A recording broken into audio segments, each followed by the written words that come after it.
good afternoon, Arbystall High School. This is Mr. Carrick, your interim principal. Just wanted to have a chance to speak to you guys directly. Trying to find a great way to be able to interact with you guys and be able to share some announcements, some news, and some good things that are going on in Stall High School.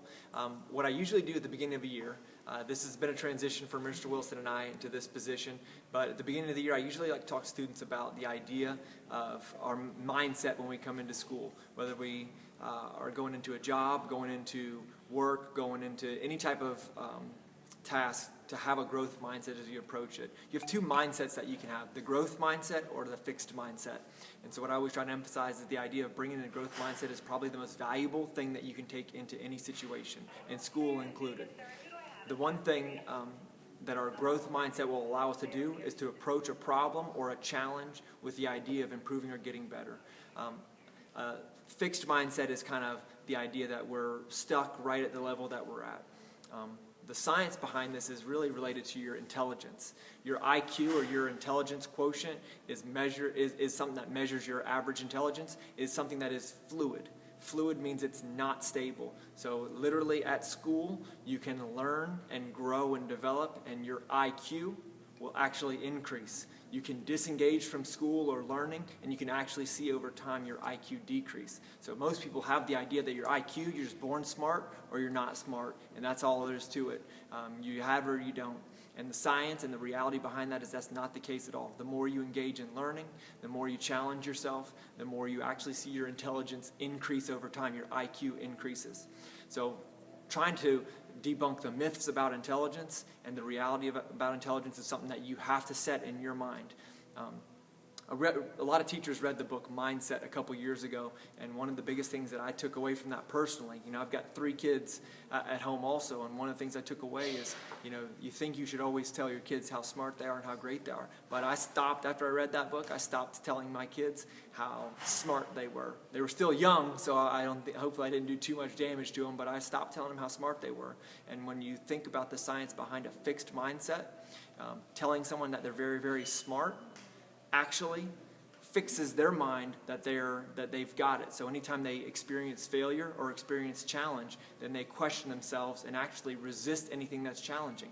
So for my children and for you guys, I don't want you to avoid or resist going into any challenging situation, whether that's an academic course or whether that's a new experience or a job. I don't want you to resist that because of the fixed mindset or fear of failure that comes along with that fixed mindset.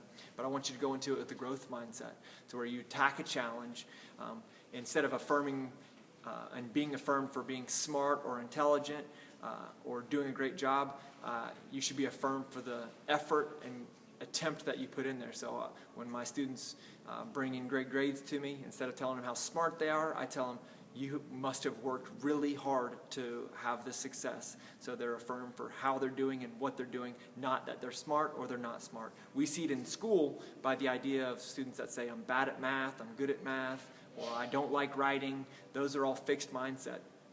And when we have that fixed mindset, there's no hope or reason to try at something because we've just decided that I'm not good at it. And that's a pretty damaging mindset to bring into a class because it doesn't seem to be any need or effort to put the work into it.